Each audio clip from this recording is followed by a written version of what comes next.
So he says, Terry, that he is pushing back against violence and extremism in all its forms. The last time you were on this program, you said, give Canada till the 8th of July. Here we are on the 8th of July. From what I can tell, unless you know better, not just are these anti-India rallies scheduled to proceed, the posters have become more and more vile. One was even plastered across a temple, desecrating the temple. This is a quick look at the posters for anybody who may have missed them. And they are basically a kill call for India's diplomats, apart from being amplifying an anti-India, pro-Khalistan message. Terry, so far, yes, he has failed the test. What I said is, as you point out, what I said is that wait until Canada fails before punishing Canada for failing. Well, we're on the way to a failure now. The Prime Minister, as you just heard, said that we're going to always take serious action. Where is the serious action? Now, you look at this as a policeman in Canada and you say, well, you could say that's free speech. On the other hand, you could say it's hate speech. On the other hand, you could say that it's a threat of violence. It's a death threat. I mean, they have painted targets on the backs of Indian diplomats all over the world, wildly implausibly, so that diplomats in Australia and San Francisco are alleged to be the killers of Hardeep Nijjar in Surrey, BC, which in the case of Australia, I believe is about 13,000 kilometers away. It's all ridiculous, but what about Canada's position? They have said, the Foreign Minister says this is unacceptable. Well, does that mean we won't accept it? If it doesn't mean we won't accept it, what does unacceptable mean?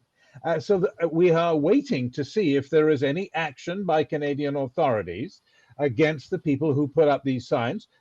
Are they even going to investigate the people who put up these signs? Do they know who put them up? If they don't know, why don't they know? And why is it impossible for a Canadian prosecution to say, okay, you call it freedom of speech, I call it hate speech, I call it a death threat, see you in court, buddy. And so far, we haven't seen it. That's been the problem for years and for decades in Canada, that we said, oh, it's all freedom of speech, it's all freedom of speech. That emboldens them. That's why they were up again all night long, putting up signs all around Toronto, calling it a war zone.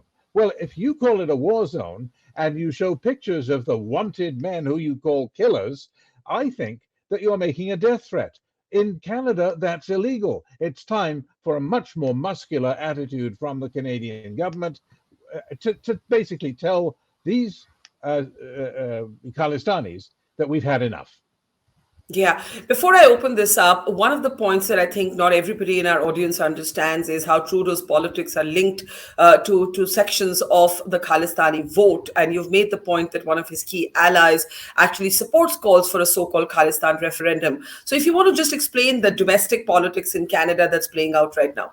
Well, very briefly, Prime Minister Trudeau is in a minority. That is to say, he doesn't have enough votes on with just his own party to pass legislation, essential legislation, in the House of Commons. And so he's made a pact, not really a formal coalition, but he's made a pact with the left-wing NDP party, the third party in the House of Commons in Canada, which is led by, guess who?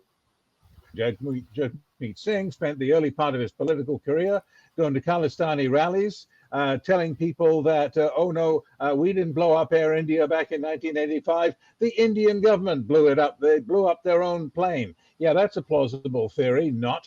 And so having established himself as a member of the fundamentalist wing, if you will, of the Khalistani movement, he then appeared to moderate himself and enter mainstream politics, federal politics, and now he holds the whip hand to some degree over the Trudeau government. So it doesn't mean to say he calls all the shots.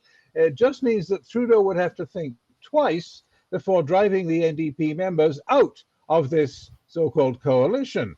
He may not want another election right now. The polls aren't looking so good. So don't tell me that there's no influence upon the Trudeau government, but I don't think that's what's determining the feeble response. The feeble response in Canada long precedes the arrival of Jagmeet Singh in politics. It's been there for decades. We just think it's India's problem. When 3 weeks before the Air India bombing, very short anecdote, 3 weeks before, the Indian government and the management sent the RCMP, the Mounted Police in Canada, an urgent telex saying, look, we're getting threats to attack our Indian planes leaving Canada.